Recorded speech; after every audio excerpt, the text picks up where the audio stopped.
Good morning all of you. आज हम करेंगे डीमोनेटाइजेशन। रिसेंटली आप सबको पता होगा कि जैसे गवर्नमेंट ने 2000 के नोटों को कहा है कि हम ये अब लीगल टेंडर नहीं रहेंगे। सबसे पहले लीगल टेंडर हमने वर्ड यूज किया कि लीगल टेंडर होता क्या है। लीगल टेंडर एक ऐसी टर्म है, मतलब कोई भी करेंसी लाइक 200 के नोट्स है या 500 का नोट्स है या फिर 5-10,000 का नोट है, कोई भी अगर किसी भी कंट्री में नोट चल रहे हैं तो वो किस बेसिस पे चल रहे हैं, बिकॉज वो गवर्नमेंट द्वारा रिकॉग्नाइज्ड है। जब गवर्नमेंट उसे अनरिकॉग्नाइज कर देगी तो वो लीगल टेंडर नहीं रह जाएंगे। अगर हम आज यूज कर रहे हैं, किसी को 500 का नोट देके कुछ सामान ले रहे हैं, अब अगला बंदा क्यों एक्सेप्ट कर रहा है 500 के नोट को? बिकॉज वो गवर्नमेंट द्वारा रिकॉग्नाइज्ड है एंड उसकी कोई वैल्यू है। और गवर्नमेंट द्वारा रिकॉग्नाइज उसकी वैल्यू है, इसलिए हम उसे क्या कहेंगे कि वो लीगल टेंडर है। जैसे अभी गवर्नमेंट 2000 के नोट को बंद कर रही है तो गवर्नमेंट द्वारा अनरिकॉग्नाइज हो जाएगा। अगर इन फ्यूचर हम किसी को 2000 रुपए का नोट देंगे तो वो क्या होगा? अनएक्सेप्टेबल होगा। मीन्स 2000 का नोट जो है वो इलीगल टेंडर हो जाएगा, वो लीगल टेंडर नहीं रहेगा। ठीक है। और जैसे डीमोनेटाइजेशन, डीमोनेटाइजेशन सबसे पहले हमें पता होना चाहिए कि डीमोनेटाइजेशन होता क्या है। ठीक है। पेन यूज करते हैं हम। देखो, डीमोनेटाइजेशन होता क्या है, सबसे पहले मेन बात। डीमोनेटाइजेशन हो ये देखो, डीमोनेटाइजेशन एक ऐसा प्रोसेस है जिसमें नेशनल इकोनॉमिक यूनिट जो है कोई भी चीज, वो अपनी वैल्यू लॉस कर देती है। लाइक जैसे हमने 2000 के नोट को ही देखा या 500 के नोट डीमोनेटाइजेशन हुआ था 2016 में। तो 500 और 1000 के नोट ने अपनी वैल्यू लॉस कर दी थी। इकोनॉमिक यूनिट ऑफ एक्सचेंज, इनकी वैल्यू क्या हो गई? लॉस हो गई थी। तो वैल्यू इनकी लॉस हो गई तो क्या हो गया? ये डीमोनेटाइजेशन हो गया, इनकी वैल्यू लॉस हो गई थी। ठीक है। जैसे ने हिस्टोरिकल बैकग्राउंड में अब अगर हमने देखना है कि हिस्टोरिकल बैकग्राउंड क्या है, लाइक हिस्ट्री में भी कभी डीमोनेटाइजेशन हुआ है या नहीं हुआ, हमें ये भी पता होना चाहिए। बिकॉज अगर हम स्टेट सिविल सर्विसेज या यूपीएससी का एग्जाम दे रहे हैं तो उसमें हिस्टोरिकल बैकग्राउंड भी पूछा जा सकता है। हिस्ट्री में आज तक हमारे, जो हम 2000 के नोट का भी इंक्लूड करें तो 4 टाइम डिमोनेटाइजेशन हो चुका है। ठीक है। लाइक फर्स्ट टाइम डिमोनेटाइजेशन हुआ था 1947 में, जब हमारे इंडिपेंडेंस के टाइम पे। उस टाइम पे क्या था, हमारे जो मार्क फ्लो वैलिड जो 1000 और 10,000 के नोट थे हमारी कंट्री में, नेशन में चल रहे थे। और 1947 में गवर्नमेंट ने डिमोनेटाइजेशन कर दिया कि 1000 और 10,000 के जो नोट है वो लीगल टेंडर नहीं रहेंगे। ठीक है। उसके बाद फिर गवर्नमेंट ने नए नोट निकाले होंगे, 1000 के, 10,000 के, 5,000 की। और 1978 में गवर्नमेंट का फिर मूड चेंज हुआ। उन्होंने कहा नहीं, अब हम ना 1000, 5,000 और 10,000 के जो नोट है ना, इनको भी बंद करेंगे। इनको भी इलीगल टेंडर डिक्लेयर कर दिया कि ये लीगल टेंडर नहीं रहेंगे 1978 के बाद। ठीक है। तो उसके बाद जो गवर्नमेंट ने क्या किया, 2016, ये तो आप सबको पता ही होगा, 2000 से 16 में जब डिमोनेटाइजेशन हुआ था तो उस टाइम पे 500 और 1000 के नोट बंद हो गए थे और सबके घरों में से इतने इतने 500 1000 के नोट निकले थे और लोगों को लंबी लंबी लाइनों में खड़े होकर इनको एक्सचेंज करवाना पड़ा था। इसके बारे में तो सबको पता होगा। ठीक है। नेक्स्ट हमारा आता है फोर्थ टाइम 2023 में। 2023 में अभी 2000 के नोट गवर्नमेंट ने बंद कर दिए। पहले 500 और 1000 के थे। उससे पहले आपने जैसे देखा 1947 में 1000 और 10,000 के नोट को डिमोनेटाइज कर दिया। 78 में 10,000, 5,000 और 1000 के नोट को डिमोनेटाइज कर दिया। ठीक है। ये हमारा हो गया डिमोनेटाइजेशन का बैकग्राउंड कि इससे पहले भी डिमोनेटाइजेशन हुआ है या नहीं हुआ। ओके। नेक्स्ट एक अब इम्पोर्टेंट टर्म आती है जिसे हम कहते हैं clean note policy. Clean note policy क्या होता है, आपको ये पता होना चाहिए। क्लीन नोट पॉलिसी लाइक एक ये ना 2005 में गवर्नर थे बिमल जरनल। इन्होंने क्या किया कि इन्होंने कह दिया 2005 से पहले जितने भी नोट है सर्कुलेशन में उनको हम स्क्रैप कर देंगे, मतलब न्यू नोट लाएंगे उनकी जगह। तो उन जितने भी नोट सर्कुलेशन में थे उनकी जगह न्यू नोट धीरे धीरे लाए गए।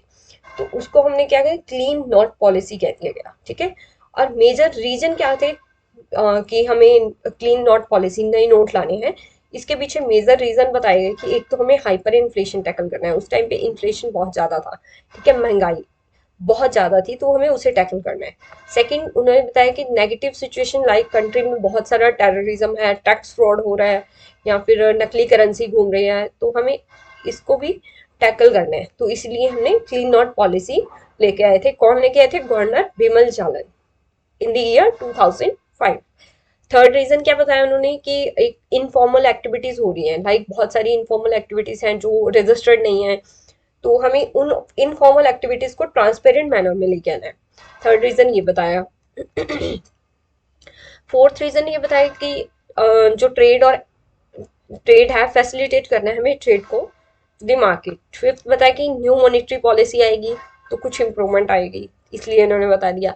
बाकी जैसे हम डिमोनेटाइजेशन ही कर रहे थे तो इसमें हमें पता होना चाहिए कि डिमोनेटाइजेशन अगर हम कर रहे हैं, 4 बारी हिस्ट्री में हमारे आज तक डिमोनेटाइजेशन हो चुका है, तो इसके कुछ एडवांटेजेस क्या है और डिसएडवांटेजेस क्या है। एडवांटेजेस में देखो, हमने पहले भी पढ़ा, क्लीन नॉट पॉलिसी में एडवांटेजेस थी, टेरर को काउंटर करना, काउंटरफीट जो करेंसी है उसको टैकल करना। बाकी हमारा आ गया लाइक इनफॉर्मल एक्टिविटीज को कंट्रोल करना, ठीक है, टैक्स फ्रॉड कम करना, ये सारा आ गया। तो एडवांटेजेस में यही हमारे सारे पॉइंट्स आ जाएंगे, like criminal activities such as terror को रिड्यूस करना, टेरर टैक्स फ्रॉड कम होगा। लाइक टेरर कैसे रिड्यूस होगा, सपोज कोई पर्सन है, पर्सन ए पर्सन ने के पास 10,000 रुपए हैं, उसने ये कहाँ पे यूज करने हैं, टेरर एक्टिविटी में। बट आज क्या है, 28 मई, 28 मई को गवर्नमेंट ने क्या कर दिया, डिमोनेटाइजेशन कर दिया, और इसने ये क्या यूज करने थे इन फ्यूचर 1 जून में यूज करने थे टेरर एक्टिविटी के लिए। अब ये 10,000 रुपए जो 2-2 हजार के नोट में है, डिमोनेटाइजेशन हो गया तो इसका कोई यूजेज नहीं होगा, तो टेरर एक्टिविटीज रिड्यूस होगी, कोई भी इसको लेगा नहीं, तो टेरर एक्टिविटी क्या होगी, रिड्यूस होगी, बिकॉज उसकी कोई वैल्यू नहीं है, ठीक है। टैक्स नेक्स्ट है टैक्स फ्रॉड कम होगा कंट्री में से, ठीक है। टैक्स फ्रॉड कैसे कम होगा, अब डिमोनेटाइजेशन हो गया तो लोगों ने जैसे 2016 में भी डिमोनेटाइजेशन के टाइम पे सबके पास इतने नोट निकले थे, अभी भी अगर जिन्होंने 2000 के नोट संभाले होंगे तो वो जाएंगे बैंक में जाएंगे, उनकी सारी एक्टिविटीज का पता चलेगा कि इनके पास इतने पैसे कहाँ से आए। इन फ्यूचर लोग क्या करेंगे, अवॉइड करेंगे कि हमने अपने पास पैसे नहीं रखने, कभी भी डिमोनेटाइजेशन हो सकता है और हमारी जो वैल्यू है, मनी की वैल्यू जो है रिड्यूस हो जाएगी, ठीक है। इसलिए थोड़ा लोग हिचकिचाएंगे कि हमें अपने पास पैसे नहीं रखने, हम बैंक में ही रखेंगे। जीडीपी ग्रोथ हाई होगी। जीडीपी ग्रोथ कैसे हाई होगी, अब देखो जीडीपी क्या होता है, gross domestic product. GDP growth भी हाई होगी, लाइक ये इसको हम नेक्स्ट लेक्चर में देखेंगे डिटेल में, जीडीपी का जब हम कंसेप्ट करेंगे। नेक्स्ट है ट्रांसपेरेंट होगा, वही अगर बैंक के पास जाएगा पता चलेगा सारी एक्टिविटीज का, तो प्रोसेस ट्रांसपेरेंट बनेगा, ठीक है।